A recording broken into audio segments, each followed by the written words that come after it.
Pregnant nurse बहू। सुषमा की बहू विनीता एक हॉस्पिटल में नर्स थी, लेकिन उसे डॉक्टर से भी ज्यादा नॉलेज थी। हॉस्पिटल में सब विनीता की तारीफ किया करते थे। सुषमा का बेटा यानी कि अंकित अपनी बीवी विनीता से बहुत प्यार करता था और उसे अपनी पत्नी की काबिलियत पर बहुत भरोसा था। धीरे धीरे वक्त गुजरता गया और शादी के 8 महीने बाद विनीता प्रेग्नेंट हो गई। मैं बहुत खुश हूँ।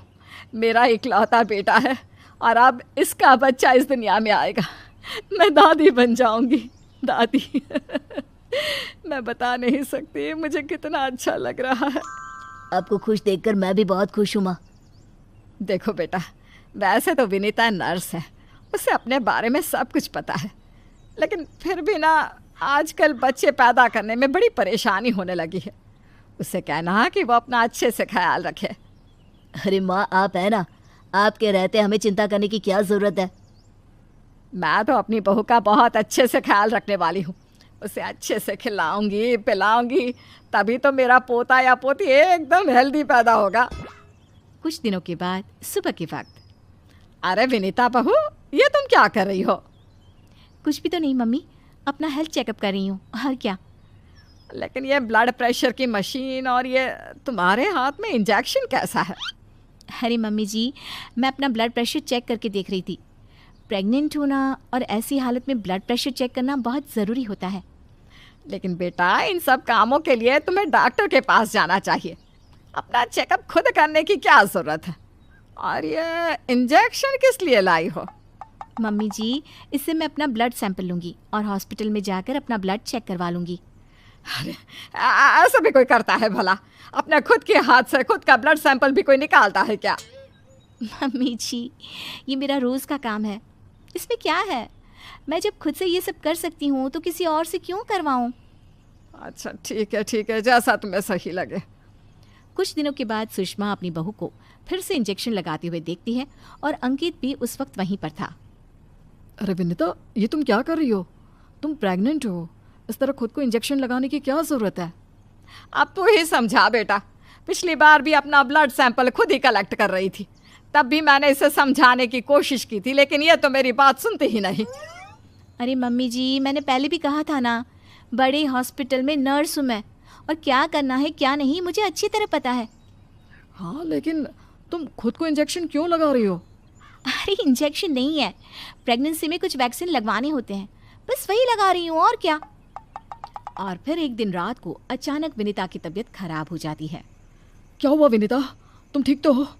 तुम तो खुद अपना इतना ख्याल रखती हो, तुम्हारी तबीयत कैसे बिगड़ गई? पता नहीं अंकित, ऐसा लग रहा है कि वीकनेस हो रही है, बहुत कमज़ोर सा महसूस कर रही हूँ पिछले कुछ दिनों से। तुमने तो अपना ब्लड सैंपल दिया था ना हॉस्पिटल में, उसकी रिपोर्ट आई या नहीं? कल सुबह ही आ जाएगी, तब सब कुछ पता चल जाएगा। अगले दिन सुबह के वक्त। विनीता, तुम्हारी ब्लड रिपोर्ट तो आ चुकी है। तुम्हारी बॉडी में तो आयरन की बहुत कमी है, देखो तो ज़रा। अरे हाँ, इसके हिसाब से तो मुझे ब्लड चढ़ाना चाहिए, वरना डिलीवरी के वक्त बच्चे को प्रॉब्लम हो सकती है। मैं एक काम करती हूँ, ब्लड चढ़वा लेती हूँ। ऐसा कैसे ब्लड चढ़वा लेती हूँ? पहले डॉक्टर से जाकर पता करो और हॉस्पिटल में जाकर ब्लड चढ़वाओ। ये सब काम बिना किसी डॉक्टर की सलाह के नहीं करने चाहिए। मम्मी जी, आप फिर से शुरू हो गई ना। क्या करना है क्या नहीं मैं अच्छे से जानती हूँ, मैं खुद कर लूँगी।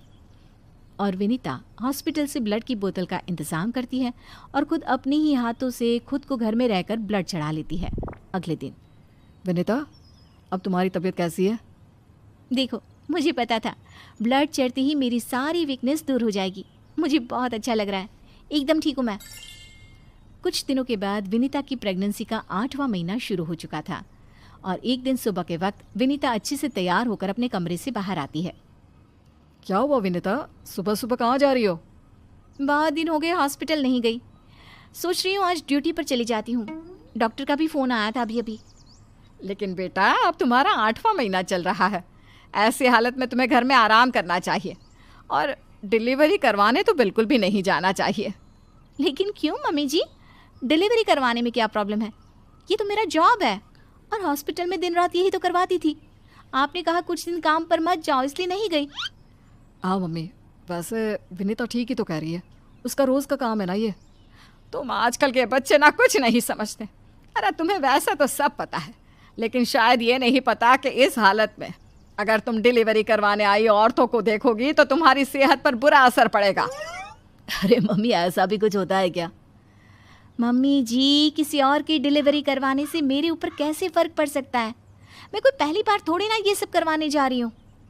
विनीता अपनी सास की एक नहीं सुनती और हॉस्पिटल चली जाती है। वहाँ से वापस आने के बाद, अरे मम्मी जी, आपको मेरी बहुत चिंता हो रही थी ना? ये देखिए, मैं बिल्कुल ठीक ठाक हूँ, अब आपको परेशान होने की ज़रूरत नहीं है। और जानती है, पूरी 5 डिलीवरी करवा कर आई हूँ, वो भी नॉर्मल वाली। देखा मम्मी, मैंने कहा था ना विनीता को नहीं होगा कुछ भी। वो बिल्कुल ठीक है। चलो अच्छा है बहू, मैं भी तो यही चाहती हूँ कि तू एकदम ठीक रहे। और आजकल जिसे देखो उसके ऑपरेशन से बच्चे होते हैं, ये देख देख करना बहुत डर लगता है। चिंता मत कीजिए मम्मी जी, मुझे कुछ नहीं होगा।